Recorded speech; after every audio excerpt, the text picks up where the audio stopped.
আসসালামু আলাইকুম। কেমন আছেন সবাই? আলহামদুলিল্লাহ আমিও অনেক ভালো আছি। কারণ আমি কিন্তু আমার ক্ষেতের, আমার ছাদ বাগানের এই যে ডাঁটার শাক উঠিয়ে নিয়ে আজকে ভর্তা করলাম। আর সেটি কিন্তু আপনাদের সঙ্গে শেয়ার করছি। তো এই যে আবারও ২-৩ টা ডাঁটা হয়ে গেছে।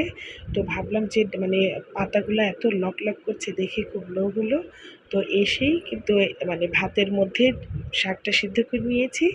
আর পেঁয়াজ, কাঁচামরিচ, কাঁচা সরিষার তেল, লবণ দিয়ে একদম ভালো করে চটকিয়ে একটা ভর্তা বানিয়ে দিলাম। আর মেয়ে খুবই পছন্দ করেছে। আমাকে বলেছে, "মা শাক ভাজি না করে আমাকে প্রতিদিন এইভাবে ভর্তা করে দেবো।" কিন্তু বলুন আর কোথায় পাবো? ওই যা একটু হয় তা দিয়েই তো হয়। আর বাজারের শাকগুলো না এত টেস্ট লাগে না।